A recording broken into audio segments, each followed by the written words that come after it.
A used shipping container costs as little as $250 at port auctions in the United States. 40 feet of steel built to survive hurricanes and 30 years of ocean crossings. And right now, women across the country are buying these containers, hauling them onto rural land, and converting them into fully functional off-grid homes. But the gap between a $250 steel box and a livable home is where most first-time builders either figure it out or lose thousands making avoidable mistakes. Here is why this is happening at the scale it is. 771,000 people were homeless in the United States in January of 2024. That is the highest number ever recorded since the government started counting. Over 300,000 of those people were women. And between 2023 and 2024, more than 52,000 women entered homelessness for the first time. That single year added more newly homeless women than the entire 8-year stretch from 2015 to 2023 combined. So, while cities debate affordable housing plans that take years to approve and decades to build, some of these women stopped waiting. They found used shipping containers online, hauled them out to parcels of rural land, and started building their own homes, off the grid, without a mortgage, and without asking anyone for permission. This is what the process actually looks like, and what it costs at every step.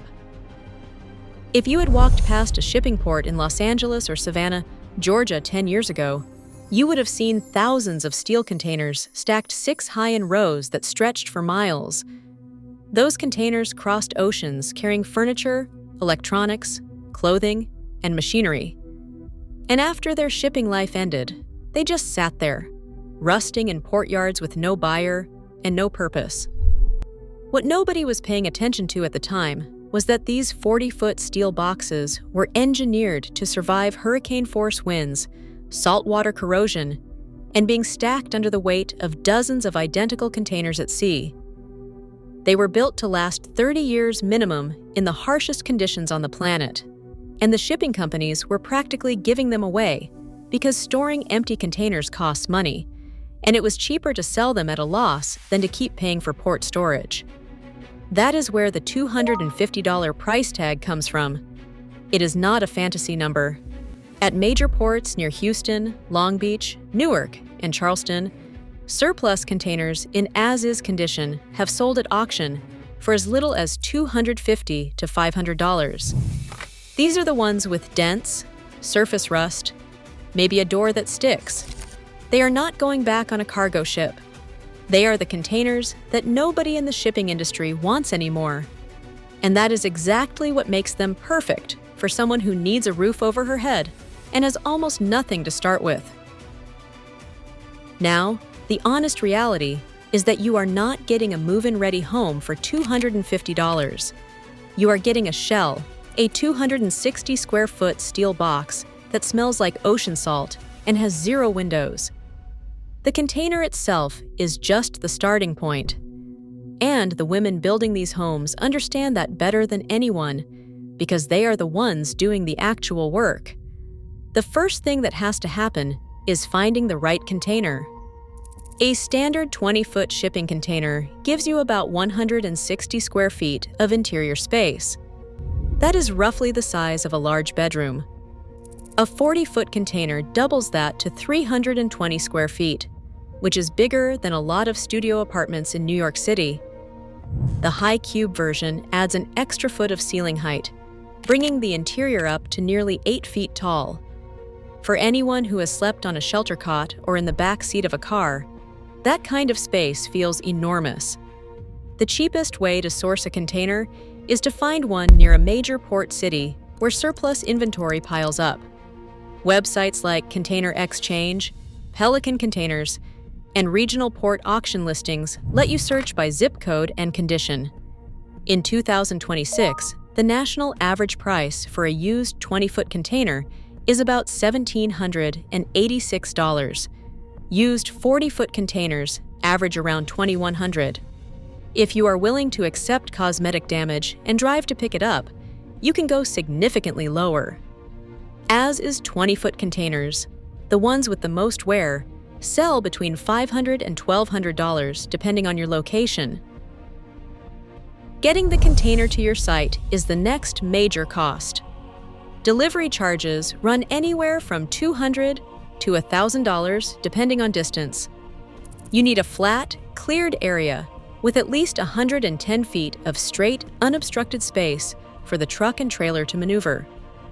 A lot of women doing this are placing their containers on rural land they already own, land a family member has, or inexpensive parcels in counties with relaxed zoning rules. Raw land in rural parts of states like Texas, Missouri, Tennessee, and New Mexico can go for under $5,000 an acre.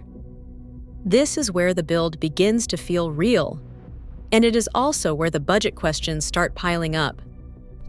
Structural modifications are the first expense. Cutting openings for windows and a proper entry door typically costs between $3,000 and $5,000 if you hire someone, or significantly less if you borrow or rent a plasma cutter and do it yourself. Several women who have documented their builds on social media did exactly that, learning to cut steel from online tutorials and getting help from friends who had welding experience.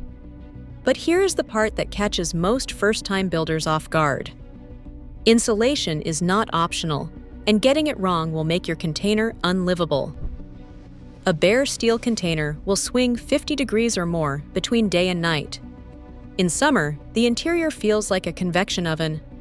In winter, the cold seeps straight through the walls, and the bigger problem is condensation. Without a proper vapor barrier, moisture builds up on the inside of the steel walls, and that leads to mold, rust, and long-term structural damage. Spray foam insulation is the gold standard for container builds because it seals every gap and creates that vapor barrier in one step. Professional spray foam runs about $2,000 to $4,500. If you go with rigid foam panels and install them yourself, you can bring that number down to $1,200 or less. Some builders on tight budgets use a combination of rigid panels on the walls and recycled denim insulation for the ceiling. One woman in Tennessee documented her entire insulation process on social media. She sourced rigid foam panels from a construction surplus store for about $400 total, cut each piece to fit between her framing studs, and sealed every seam with expanding foam from a can.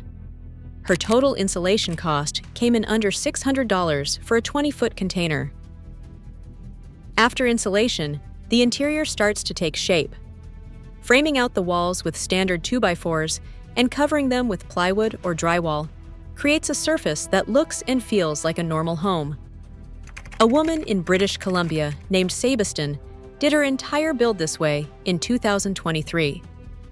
She was 22 years old, working as a behavioral therapist, and she ordered two 20-foot containers from a local supplier, positioned them side by side on a parcel of family land, and started cutting away the interior walls to create a 300-square-foot home with a kitchen, bathroom, and living room. Her total cost came in at about $30,000 Canadian, and she did 99% of the labor herself. Now, plumbing and electrical are where a lot of budgets fall apart. A full electrical setup with a service panel, circuit wiring, outlets, switches, and light fixtures runs between $3,000 and $7,000 when done by a licensed electrician. Plumbing for a bathroom and kitchen typically costs $4,000 to $10,000. Those numbers assume you are connecting to municipal water and sewer lines. But for women who are building on rural land far from city utilities, connecting to the grid is not even an option, and that is actually where the math starts working in their favor. Solar power is the backbone of most off-grid container homes. A basic setup with a few panels, a charge controller, an inverter, and a battery bank can be assembled for as little as $3,000 to $5,000. That is enough to run LED lights, charge phones and laptops, and power a small refrigerator. A more robust system capable of running a mini-split heating and cooling unit, a full-size fridge, and standard household electronics pushes the cost up to $12,000 to $18,000. The flat steel roof of a shipping container is actually ideal for mounting solar panels because there is no pitch to worry about, and the structural steel can handle the weight easily. Water is the next piece. A rainwater collection system using gutters on a simple pitched roof addition, feeding into a storage tank with a small solar-powered pump, costs between $2,000 and $5,000. A 40-foot container roof alone gives you 320 square feet of collection surface, which in many climates can harvest several thousand gallons per year.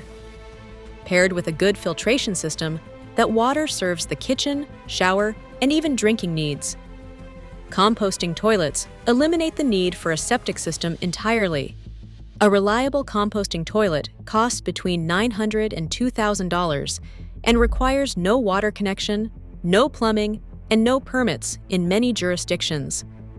For women building on a tight budget in rural areas, this single choice can save $5,000 to $10,000 that would otherwise go toward a septic tank installation. One thing that does not get talked about enough is the gap between starting your build and actually moving in. That can take weeks or months. If you left an unsafe housing situation, you might be sleeping at your construction site in a tent, in your car, or in the half-finished container before the insulation is even in. A lot of women keep emergency thermal gear on site during construction. The TerraShell is a compact bivvy that reflects your body heat, blocks wind, and stays waterproof. When you are spending cold nights in an unfinished steel box, that is not optional gear. Link in the description if you want to check it out. If you are finding this useful so far, hit subscribe. I cover off-grid building and affordable housing solutions every week. Now, this next section is where a lot of first-time builders make their most expensive mistakes. Zoning and permits. The two words that can shut down a container home project faster than a blown budget. Every county in the United States has its own rules about what can and cannot be built on residential land. Some counties, especially in rural Texas, parts of Arizona, and certain areas of the Ozarks in Missouri and Arkansas, have minimal building code enforcement. In those areas, you can place a container on your property and convert it with relatively little red tape. Other counties require full building permits, inspections, engineered foundation plans, and compliance with the International Building Code. The approach that experienced container builders have figured out is the trailer mount strategy. If your container sits on a heavy-duty trailer frame with wheels, many jurisdictions classify it as a recreational vehicle or a mobile structure rather than a permanent dwelling. That classification often bypasses the most expensive and time-consuming permitting requirements. Several of the budget container builds under $20,000 used this exact strategy, mounting their container on a trailer so they could move it if needed and avoid the foundation and permitting costs that come with permanent structures. Another path is the accessory dwelling unit route. In states like California, Oregon, and Washington, new laws have made it significantly easier to place small secondary structures on residential property. Some cities, including Los Angeles, have specifically explored shipping container housing as a solution to their homelessness crisis. The Hilda L. Solis Care First Village in Los Angeles opened with 232 housing units made from repurposed shipping containers and custom mobile trailers, providing temporary shelter and wraparound support services for individuals transitioning out of homelessness. In Atlanta, Mayor Andre Dickens allocated $4 million to a rapid housing initiative that converts shipping containers into permanent housing units. The Melody, a community of 40 container homes in downtown Atlanta, gives each resident a private door key, their own bathroom, a television, and access to mental health counseling, employment assistance, and substance abuse treatment. For women who spent years cycling through shelters with no privacy and no stability, a 260-square-foot container with a locking door represents something that statistics cannot capture. And this is not just happening in the United States. A woman named Rosie in Coromandel, New Zealand, purchased 5 20-foot shipping containers and positioned them on 23 acres of land in a privately owned reserve. She named her home Ahurewa, which translates to sacred place. The containers were configured into an open layout with a full kitchen, a library, a wood-burning fireplace, and floor-to-ceiling windows that frame both sunrise and sunset. The entire home runs on solar power, a composting toilet, and a rainwater collection system. She built it to simplify her life after years of feeling trapped by rising costs in the city. Across YouTube and social media, a growing community of women are documenting their container home builds in real time. From a single mother in rural Tennessee who converted a 20-foot container into a studio home for under $10,000, to a military veteran in Durham, North Carolina, whose organization builds container homes specifically for homeless veterans, the movement is growing because the math simply works. Think about it this way. The median rent for a one-bedroom apartment in the United States is now over $1,500 per month. That is $18,000 a year going to a landlord. Building zero equity, buying zero freedom. Over 10 years, that is $180,000 spent with nothing to show for it, except a stack of canceled rent checks. A woman who spends $15,000 total on a container home, including the container, insulation, solar panels, a composting toilet, a rainwater system, and basic interior finishing, owns her home outright from day one. No mortgage, no monthly payment, and no landlord who can raise the rent or sell the building out from under her. And if she built on a trailer frame, she can take her home with her if she needs to move. Try doing that with a 2-bedroom apartment. For anyone watching this who is currently in a tough housing situation, here is the practical starting point. Figure out what county you want to build in and call the county planning office. Ask them 2 questions. Do they allow shipping container structures? And do they treat trailer-mounted structures differently from permanent foundations? Those 2 answers will tell you everything you need to know about your path forward. Next, go online and search for shipping containers for sale near your zip code. Sort by price, filter for as-is condition, and do not be afraid to negotiate. Container suppliers near ports deal in volume, and they often have inventory they need to move. You might be surprised at what you can get for under $1,000 if you are flexible on cosmetics and willing to drive. Then, start watching build videos. There are dozens of women who have filmed their entire container conversion process from start to finish. You will learn more from watching someone frame a window opening in real time than from reading 100 articles about alternative housing theory.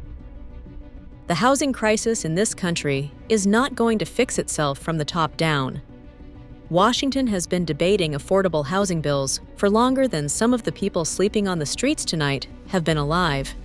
Cities keep approving luxury apartment towers, while shelter waitlists grow by thousands every year. What is happening with container homes is different.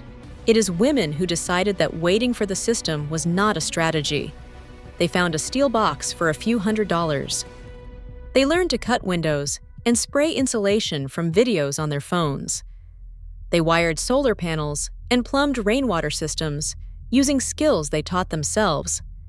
And they ended up with something most people spend 30 years paying a bank for: a home that actually belongs to them. Subscribe if you want more like this. I will see you in the next one.